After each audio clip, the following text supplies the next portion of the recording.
자, 다음 우리 드라마틱하게 엑시트 하겠다는 우리 김행 여가 보고자님 영상 하나 간단히 보고 넘어갈게요.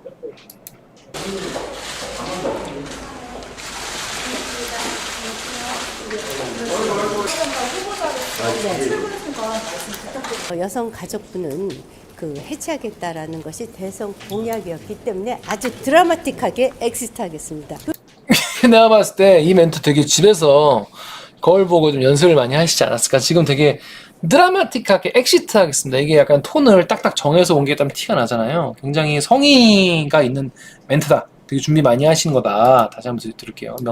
여성가족부는 해체하겠다라는 것이 대선 공약이었기 때문에 아주 드라마틱하게 엑시트하겠습니다. 효율적으로 내가 봤을 때 되게 스스로 되게 자랑스러웠을 것 같아. 나 이 멘트 너무 잘했다. 그리고 주변에서도 그 멘트 좋은데요? 막 이렇게 그렇게 뽐뿌 넣지 않았을까? 정책이 살아날 수 있다고 봅니다. 여성가족부의 공무원들은 자기의 역량을 100분 더 발휘할 수 있는 그런 기회를 갖게 되고 그것을 보다 더 잘 실행될 수 있는 부처로 제가 아까 말씀드렸듯이 드라마틱하게 엑시트 하도록 하겠습니다.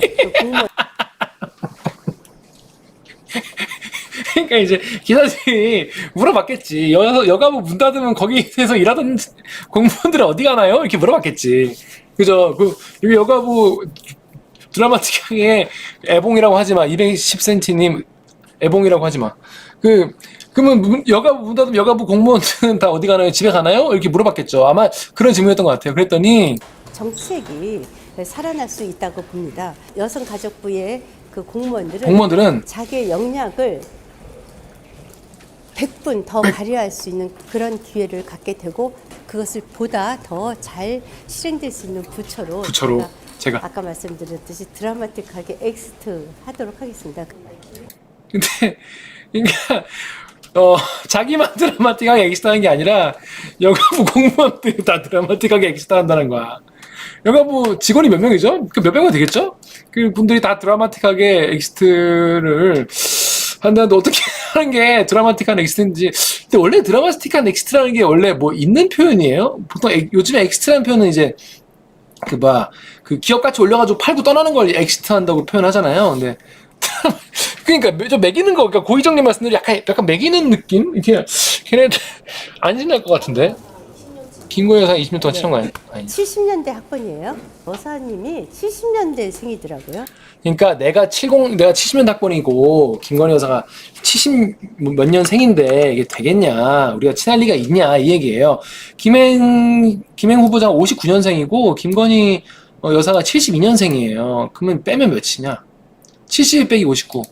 13년. 그러니까 띠동갑 이상 차이가 나는 나이잖아요. 그러니까 우리가 이렇게 차이가 나는데 이게 그런 얘기거든요. 70년 학번이랑 70년대생이랑 말이 되냐? 70년대 학번과 70년대생하고 어떻게 연결이 될 수 있는지 어떻게 연결될 수 있는지 잘 모르겠다. 20년 전에 뭐를 했나 이렇게 찾아봤어요. 중앙일보 기자와 또 정몽준 대통령 후보의 대변인과 그리고 그 이후에 청주대학교에서 정치사회학부 겸임 교수를 했습니다.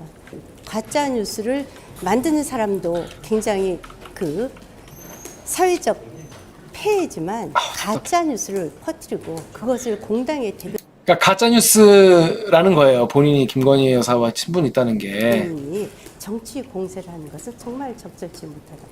저희 딸이 83년생이에요.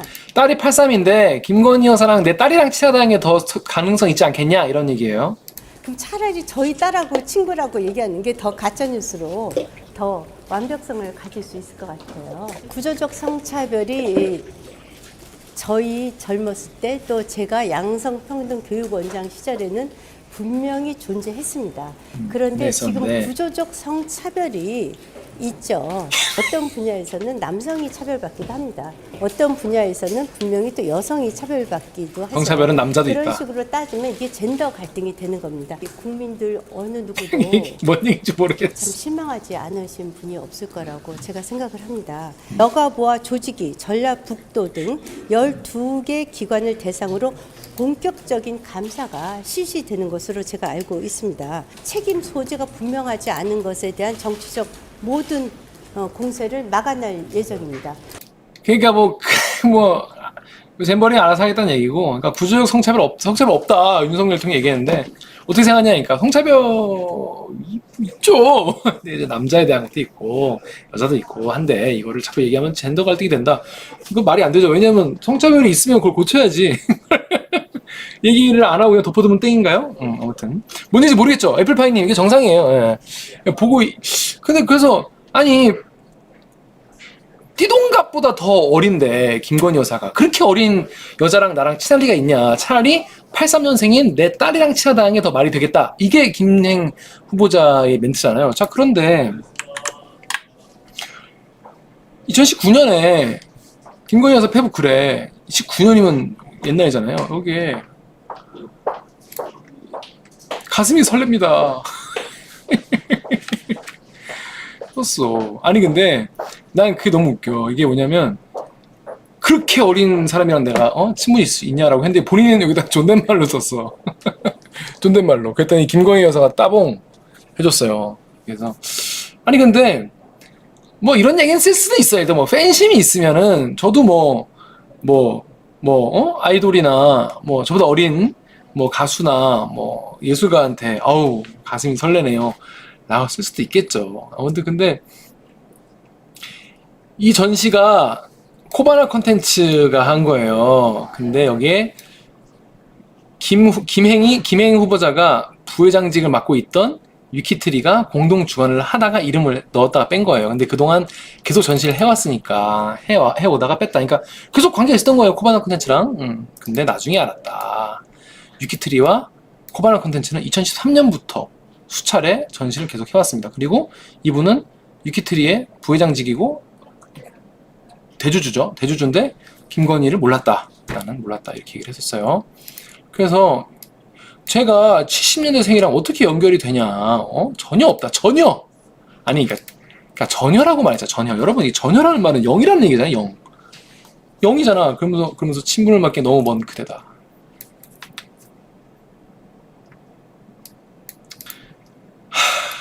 자, 근데 이제 페북에다가 2019년 얘기 쓴 거예요. 이상하다. 자, 그런데 요건 요 기사로.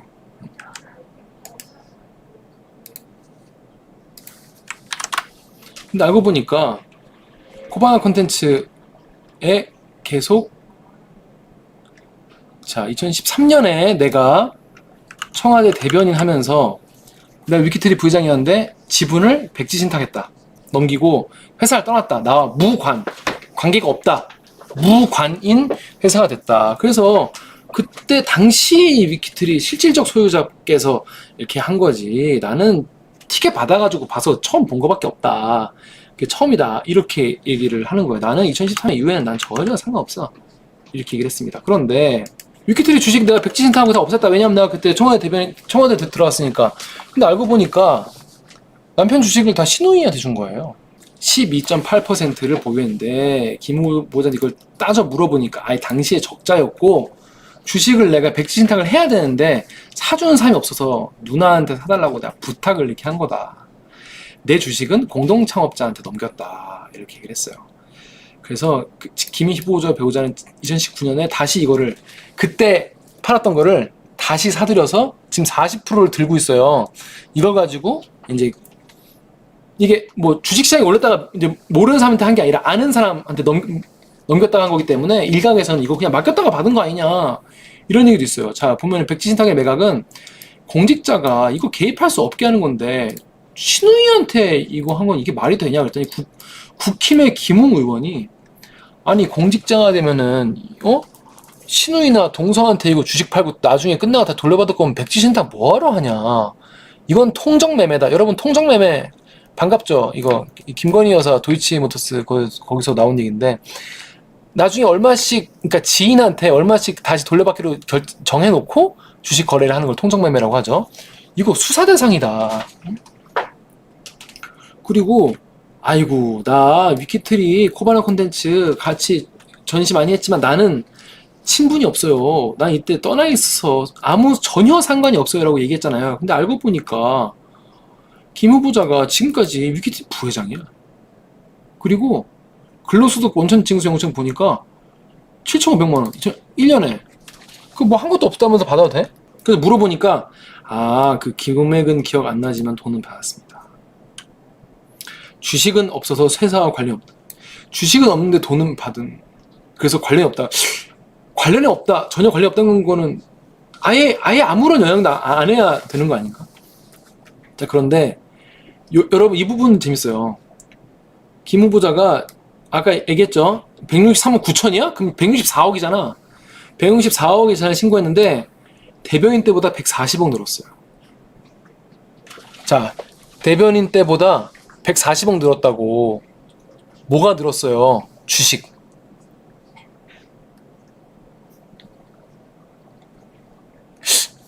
이건 좀 붕짜자 붕짜.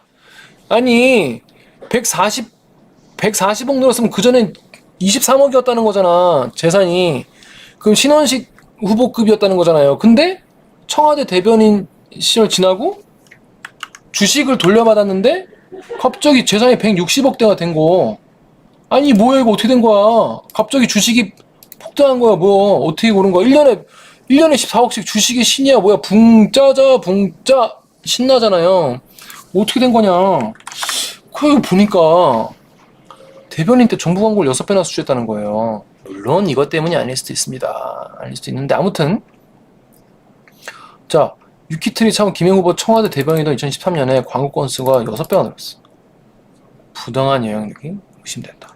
김행 장관 후보자가 2018년에 4.5배 늘었다는 거예요. 2010년엔 200만 원, 8천만 원, 4천만 원 그랬는데 이때는 2억으로 확 늘었죠. 가지고 정부 광고가 확 늘었다. 그래서 아니 이거 말이 되냐? 왜 이렇게 늘었냐? 물론 그냥 위키트리가 정론 직필하고 단독 많이 하는 좋은 어떤 미디어 콘텐츠 회사라서 그랬을 수도 있죠. 근데 이제 이게 합리적으로 약간 좀 궁금하잖아. 어떻게 이렇게 될 수가 있는지. 궁금하지 않나? 이게 어떻게 140억이 갑자기 확 늘었는지 배우고 싶으니까 우리 같은 사람들은 너무 궁금하다. 어떻게 이렇게 늘 수가 있나. 무관하다. 근데 지분 신유의 매각이 확인되면서 논란. 법에는 어긋나지 않는다. 왜냐? 백지신탁은 직계 존 비속만인데 신우인이 아니니까. 여러분 이런 걸 제가 대일기 때 누누이 얘기했지만 법의 취지를 역행하는 그런 거죠. 법의 취지와 맞지 않는. 법의 취지는 뭐예요? 그러니까 이렇게 하지 말라는 게 취지잖아. 근데 이제 그 범위를 이렇게 딱 너무 많이 하면 그러니까 했는데 그거에서 신우이는 법으로 쪽으로 문제 없지 않냐 이렇게 주장을 한 거예요. 신우이는 소셜 지분 12%만 소유했기 때문에 대주주라는 표현은 과장이라고 하는데 여러분 지금 들고 있는 주식이 있으시면 그 회사 주식에 내가 12% 들고 있다고 생각해봐. 대주주야 아니야. 그건 여러분이 알아서 판단하시면 됩니다. 남편도 있다. 김행 후보 남편은 5년 동안 급여를 3억 8천을 받은 거예요. 4억이라 치면 얼마야? 4억이면 40년에 5는 8이잖아. 연봉 8천. 좋았어. 남편이 회사 아무 직책이 없다라고 했어요. 무보직 연봉 1억이 아니야 이거. 아니 여기 써있는 대로만 하자면 그렇다는 거예요. 무보직자 연봉 1억 여기 있네. 회사에서 아무런 직책이 없는데 왜 8천씩 받냐 이거야. 일 안 하고. 너무 부럽다. 자, 배우자는 단 하루도 감사도 맡은 적이 없고 아무런 직책이 없다. 무보직이었다. 개꿀 나도 소개시켜달라고. 근데 그냥 감사님 이사님 이렇게 불렀다. 근데 돈은 3억 8천 가져갔다. 자신 급여에 관한 것도 있다. 2018년 아까 말씀드렸죠. 근데 일절 관여법 없는데 왜 돈 받냐고. 그러니까 둘 중에 하나만 해야 될 거 아니야. 전 늘 이렇게 얘기해요. 둘 중에 하나만 하라고. 둘 중에 하나만 하면 되잖아. 돈을 받던가 관련이 없던가 둘 중에 하나만 해야지. 왜 두 개를 다 하면 이렇게 되냐. 이런 문제다. 그래서 신영 의원이 자가당착이다. 분리하면 가짜뉴스라고 그렇게 얘기했는데 이거 설명해라. 그렇습니다. 설명하시겠죠. 우리의 오해겠죠. 근데 여러분 더 웃긴 거 뭔지 아십니까? 이분이 배당도 받아가지고 연애 몇 억씩 버는 분인데 돈을 안 써.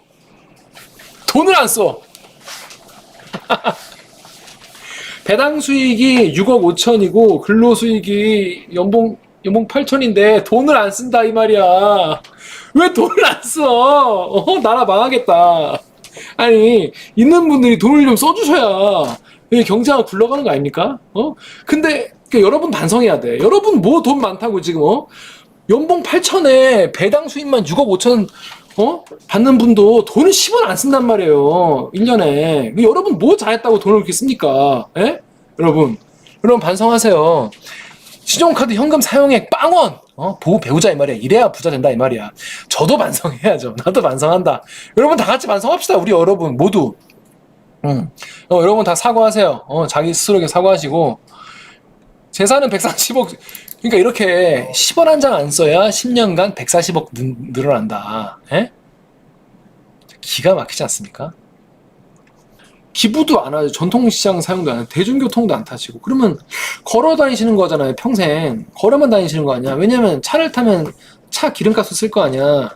김 후보자가 2013년보다 재산이 그때 24억이었는데 지금 164억이니까 140억 늘었단 말이야. 여러분도 아껴서 140억, 160억 부자 되자 이 말이야. 10원도 안 쓰고 모으라 이 말이야. 아시겠죠? 그래서 빵원이다.